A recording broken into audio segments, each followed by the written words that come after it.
Hi, everybody. My name is Mike Manning, and I'd like to welcome you to our Wired to Change podcast, where we help small business owners grow their business to the levels they want so they can enjoy the life of a small business owner. I am solo today. I have a wonderful guest, but Trinity is not here today. We'll just say she's on assignment. And then you guys can figure out, did she go on another cruise? Is she selling a $4 million mansion in Pacific Palisades somewhere? Where is she? But anyway, she's fine, and she'll be back next time. Our guest today, Susie Silver with Susie Silver Art. Susie, how are you? I am great. Thank you so much. We are so happy you're here. You do something that I have no talent for whatsoever, so I can't wait to get into it. So the Susie Silver, I just need to slow down and talk when I say that.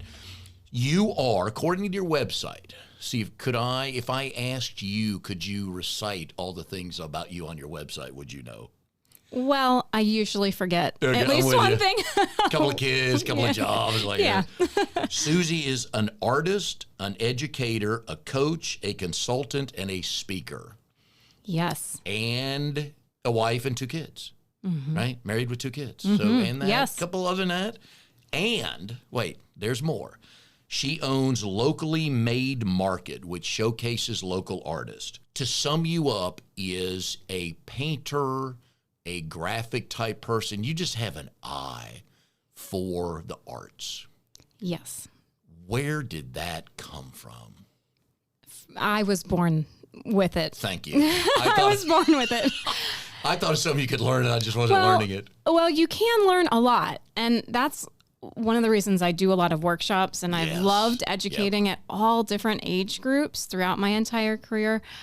For me to answer that, I know I was born with it. And I have said this many times, it will be new to your audience. My parents still say, if you gave her French fries and crayons, she'd be happy. And I'll tell you, if you still give me French fries and crayons, I'm happy. Fair enough. Yes. And each week we do the show, I always wait for the guest to say something to title the show. I think you just gave me that. Yep. You, first of all, are your parents, what gene do you call this? I consider myself lucky to have this artistic gene. An artistic gene. Okay, we'll say that. So my parents are not artistic at all. And I have two siblings, not artistic really at all. And my mother has said that she had the triple A's, the athlete, the artist, and the academic. Nice. And so it's actually really true. I mean, we all are creative in our own ways, all three of us, and academic and athletic, but that's really how we fell into ourselves. Are you the middle child? I am. Can we read into that at all? Because I'm a middle child, and that meant nothing about artistic, so. Yeah, I mean, at least people generally knew my name. Family, right? Did you find yourself at a young age doodling? Like walls, paper, it didn't matter? I would be drawing all the time. Drawing, painting, any type of craft, manipulating things with my hands. So whether it's clay. We're going to get to that word because that was all over your website. Yes, just playing with just materials and being creative with those materials. You describe your work as manipulation of media. Yes. And half of me wants to title the show with that, and people are going to go, oh, and it's got to involve politics and people saying things. Come on, we're talking about art. What in the world does that mean? I like to take materials, mediums, and change them somehow. Define materials. So things like ink, acrylic paint, watercolor, different papers, and I try very hard to use things in a new form. So I change the chemistry of some of these things. I mix them together when maybe some people out there or rules would say not to. And I just love seeing what is unexpected. And then eventually I learned to control it to where I know what will happen. But changing and playing and investigating is all part of that media manipulation. Is it one of those when you see it, you know it's done? In an overall piece, because I do completely non-objective or non-representational work, which means no images. And go to SusieSilverArt.com to check it out. I had to look at it a bunch of times because my eyes, I know what I see. And sometimes I looked at a couple of years of words are cool, but I just, my eyes, I don't have that color wheel. So Right. some of it I didn't understand, but a couple I had to look at a couple times and go, oh. Yes. And it's just, it's an inherent trait that I have that I know when a piece is done or it's not finished or it's not quite balanced right or the colors are off a little bit. And that takes a lot of time and practice and challenges to yourself as the artist to push the boundaries, to take the risks, often like in business too. Oh, yeah. And so I'll generally know when a piece is done. I have an overall idea of what I want to do and colors I want to use. And some of the materials I use have a very quick drying time. And so I have to do a lot of pre-planning, hours and weeks and sketches and kind of going through the motions on my own. And once I start working, sometimes it's very intensive. Other times it can be over many sessions, many weeks. What was the first, growing up, what's the first thing you remember manipulating? I love peeling the wrappers off crayons. Like most You and your crayons. Me and my crayons. I'm hearing a and theme, then I yeah. remember, I don't know so much manipulating, but I had an easel and this smock. I remember the smock, yeah. and I would just stand there and paint and paint and paint.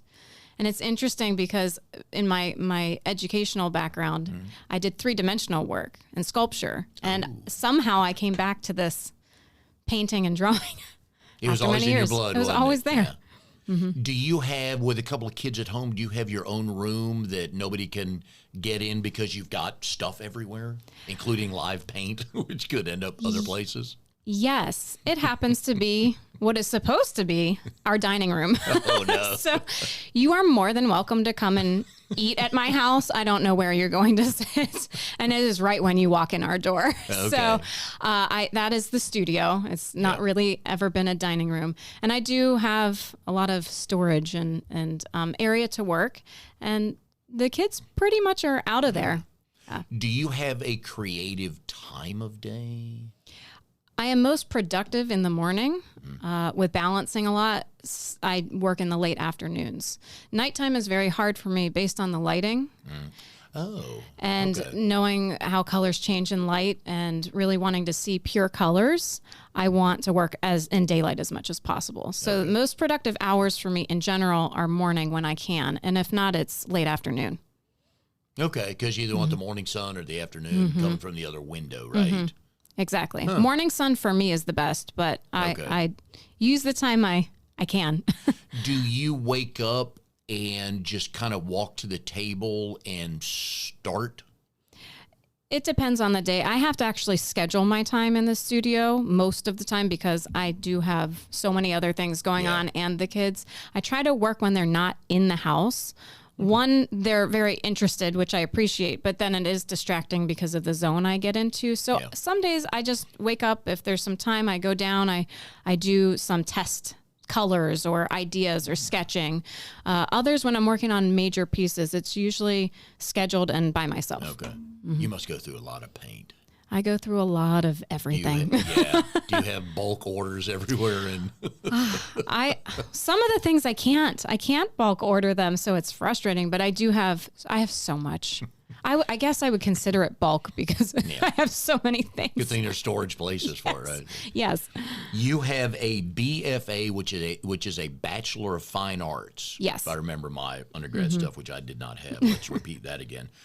I love this title, from the New York State College of Ceramics within Alfred University in Alfred, New York. Yes. College of Ceramics. There's more to that. There is.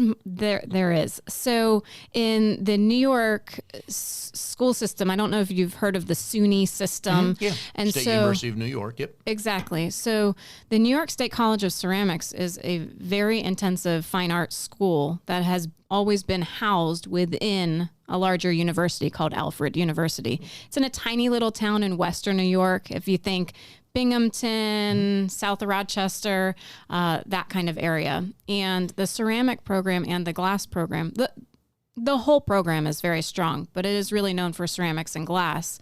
And because it's very close to Corning. So Corning, New York, Corning ware, and Steuben glass. Some people know that glass. And so I would go back and forth a lot between actually Alfred and Corning during my studies, but BFA and studio art, my concentrations were in ceramic art and glass art.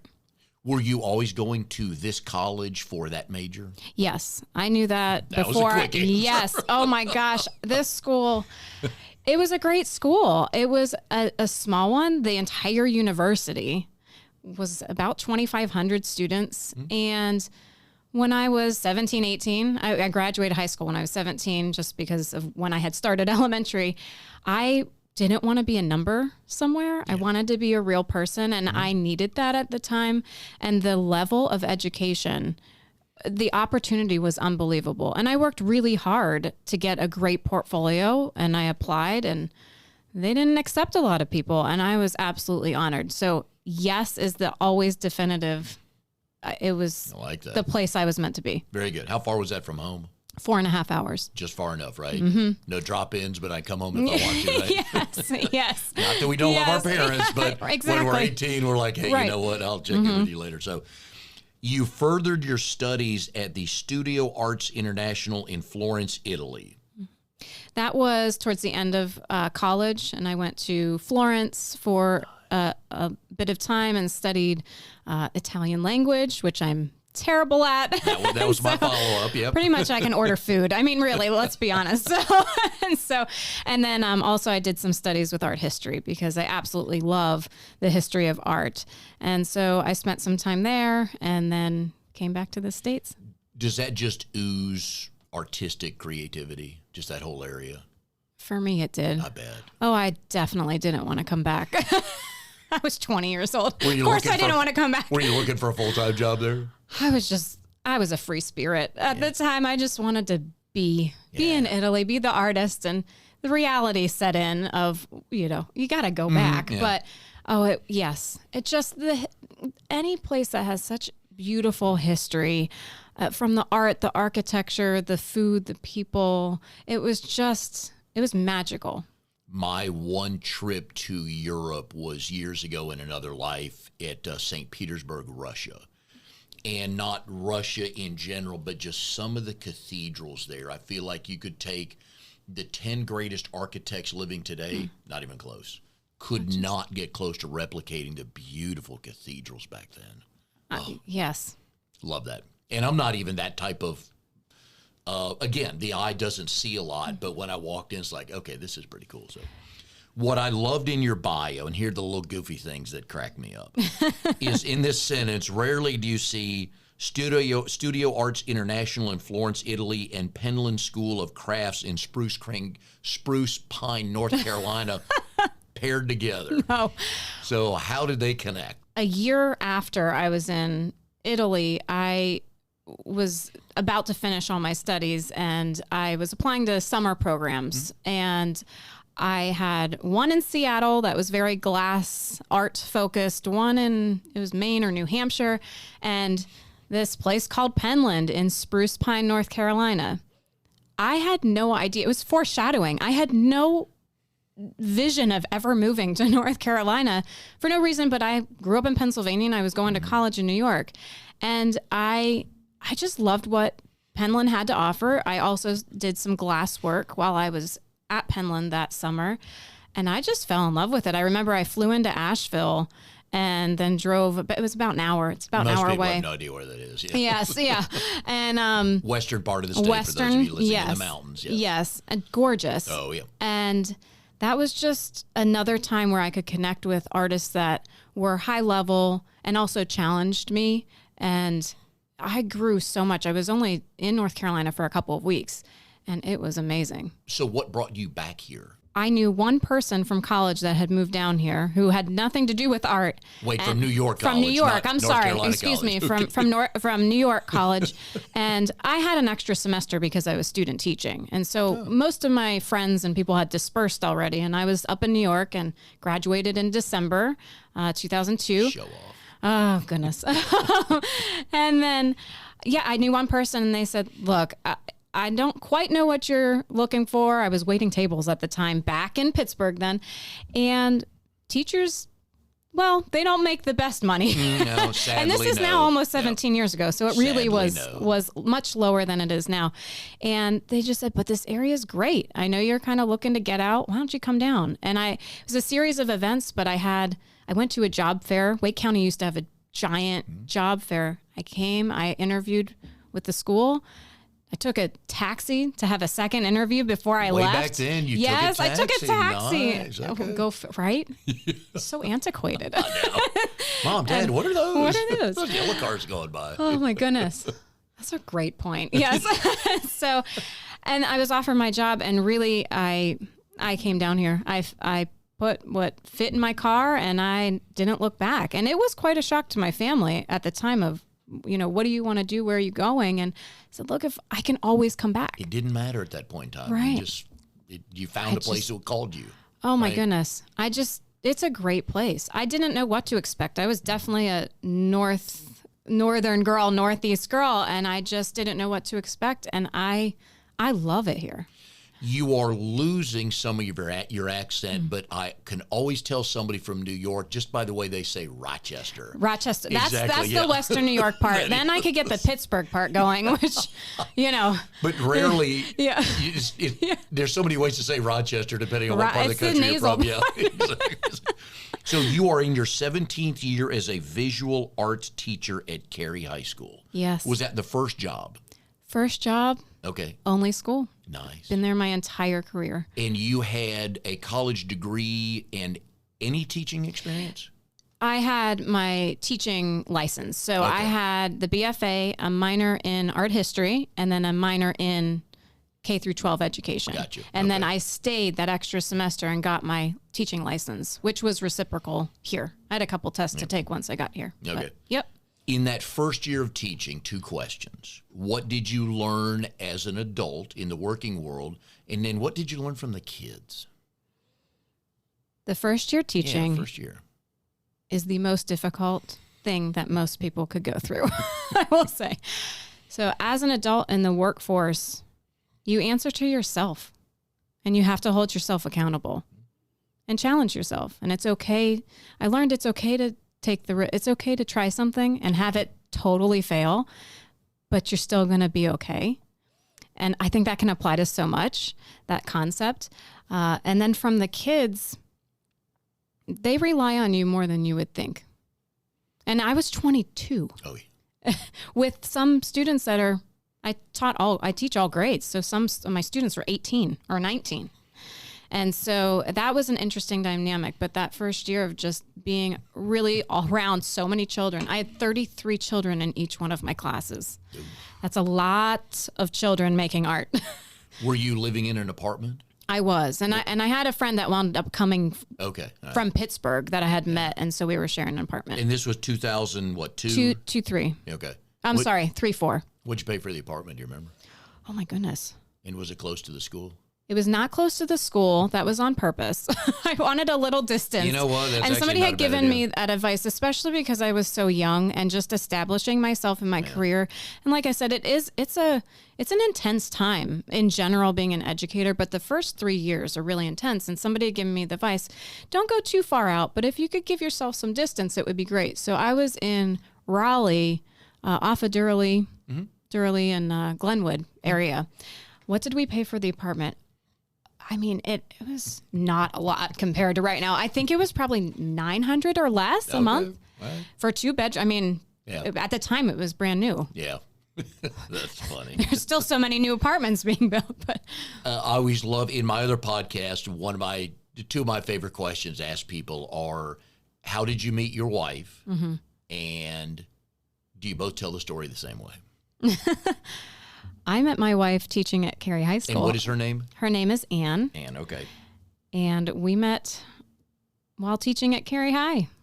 So how did you meet the first day? Do you remember? I don't remember. What I do remember is I would have to pass her classroom on the way to another building, which is where my classroom was. And I remember she was just always on fire in the classroom. Just so good. So good. And I just remember kind of going past and not thinking much of it. We'd been more acquaintances for a very long time before we really met and became friends. Yeah. And that was actually, we were in a meeting together. And we wound up developing an after-school assistance program together for at-risk students. And we were in this random meeting and we were paired up to brainstorm. And our brainstorm wound up being this very large program for many years at the school. And that's really how we met officially. Wow. But we had known each other for a couple of years. Does she still teach there? She does not. What did she teach? She taught Spanish. Is she bilingual since you are not with Italian? Is she Spanish bilingual? She is bilingual. Okay. Do you learn some of those just by osmosis? Yes. Right. And one of our kids is in kindergarten and the other one's still in daycare, but the daycare preschool is a full Spanish immersion program. So I'm learning from my own children. Perfect. And also, circle of life. Yes. I also think we tell the story mostly the same, but slightly different. What I find with married couples, first of all, where was the first date? We went to a concert. That was really the first big date. All right. We went to a concert. And I mean, it was so exciting, but it was terrifying because, that we're public school teachers, to not go too far into things, but we're public school teachers. We had met and, we were very excited, but we were scared. And so we were at this concert and afraid we'd see somebody, and we did, but it really was not very obvious at the time. So what concert did you go see? Ray LaMontagne. He's like really raspy. Real? Okay. I know the name. I don't know anything about it, but great. Okay. You do not want me to sing. So, must have been a smaller venue? Smaller venue. Okay. So, but that was the first. So when did you know? Very quickly. Yeah, yes. I love those. Very answers. quickly. Yeah. There's so much of the story about our love story and us really fighting for each other. And Anne was the first woman that I dated. But I just knew there was this magnetism about her and, and I'm sitting across from you saying, yes, I get it. Because, love is love. So. And we're going to talk more about this because we have you for a couple podcasts. But the heart wants what the heart wants. Yeah. It doesn't matter if that's who, because our boys, we got two boys when they went off to college. It's like, bring home whoever you're attracted to. It doesn't matter to us. But, and again, they ask you, well, why this was like, I don't know. My heart said, when I saw my wife, it's like, my heart said, go find out her name and introduce yourself. Yes. Oh, I knew. Does she have any painting skills at all? Or artistic skills? She's very creative with graphic art, as in on the computer. She doesn't do a lot. It's not something she really sits down to do, but she just is amazing at graphic layouts and editing things. She's amazing with that. Did your love of art and the community lead you to start Locally Made Market? Yes. Before Locally Made Market occurred, Anne and I started a business together that it doesn't exist anymore, but it's my LLC. It's called Redbird Goods. And it was a gender neutral infant and toddler t-shirt company. Because when we had our first child, we were very frustrated that clothes were very gender specific. That's a whole other conversation. Okay. And by the way, the name of my next podcast is going to be That's for Another Podcast. That's for another podcast. I have so much to say. So through Redbird Goods, which really was Anne's concept. I mean, she had the concept, she had the vision, she established the LLC. She really went after that. I brought it into action and happened to go to a lot of events. So you see a lot of the art festivals or the pop-up type of event where it's one day and you go in and you see a lot of diverse different people, artisans, and then you go home. Well, we were traveling everywhere else but Cary. And granted, Cary has great events and many that are pop-up types, but this vision we had together didn't exist yet. And we also had a lot of t-shirts we needed to sell. So we went to our friends at the Maiden Inn. We know the owners because we met them with Trinity, and I did a seminar there, and the lady that owns that, her name escapes me. Yes. Really nice. She came and talked to us for no reason. 20 minutes. Told us they own the one in Durham. They own a hotel in Asheville, I believe. Yeah. Neat lady. Yeah. They're amazing people. And I asked her, I said, hey, can we get a few of our maker, that's kind of the term, maker or artisan friends together, sell some of this stuff here. What do you think? She said, great. Well, we felt very strongly we would not host that as Redbird Goods. And we were just brainstorming one night, locally made market. I kid you not. the domain and all the social media handles were free. We bought them, and she started building a website that night. And so Locally Made Market then grew out of a necessity for us as a small business, but then we really wanted to bring the talent that we knew into this community and provide newer shopping options that were local in a local venue to the community. And it was at the time where Academy Street had just reopened and had been shut for so long that it helped the Maton as well just get some new people in there. And that's how it started. You've known Trinity for a while. You and I literally just met before we sat down pretty much. She speaks so highly of that venue that anybody can bring their stuff in there and say, hey, public, here I am. Yes. Which got to be a cool feeling for you because that was the ultimate goal of it, wasn't it? Right. It's to make connections for people. And so I produce the event twice a year, once in May, and we have one coming up May 3rd, and then in December. And we kind of focus on that holiday crowd and then the springtime events that happen. And I rotate in new people as much as possible. People have to apply. It's a very rigorous jury process I do now. We receive about 3 to 4 times the amount of applications per spaces that I have, which is a compliment as well. Yeah. And, we don't ask people to report their numbers, but just based on general feedback, for the most part, people do really well. And because Cary is a different type of place, it does make those connections. I say it's my creative love letter to Cary. I love Cary. Yeah. I've worked in the schools. I live here with my family, and I'm so grateful that the community has embraced this event. It's been 3.5 years and they just keep getting bigger. You and I, when I was stalking you the last couple of days, and by that I mean researching you so I could ask decent questions, you and I, LinkedIn-wise, are connected one of the coolest dudes in town, Dan Campbell. I love Dan Campbell. He and I used to be in the same B&I group. Yeah. And when normal people, when they have their 10-minute talk, they talk about their business, he sings. He puts a chair on the stage with a big old painting in the back, and they're all so cool as I've gotten to know him and understand where just a thought, and all of a sudden he's like, oh, that came from that. So I like that. But he'll sing a song for 5 minutes. That's what he does. I love Dan. Yeah. He's been a great friend and good heart. Great heart. So talented. And what I've learned from him is he has donated quite a bit of time and resources to help people. Help me make sure I got this right. He did, this must have been about a year or so ago. There were some elderly people or handicapped people that were painting and couldn't finish their painting, and I think he went to help them finish or something along those lines. But that's what he does. I haven't heard that, but I'm sure that's true because that is Dan. Yeah. So not only should you go to SusieSilverArt.com, but go to, what's Dan's latest website? It was Dan Campbell Art. I think it's Modern Art by Dan. Art. Dan Campbell Art. See, that's why Dre goes. That's why he's here. He shakes his head. He knows. He listens. So also go to Dan Campbell Art. Check that out. Mm-hmm. But people can go to the website Locally Made Market through your website, right?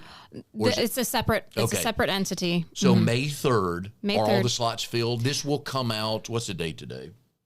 March 12th. Okay, this will come out on March 17th. Okay.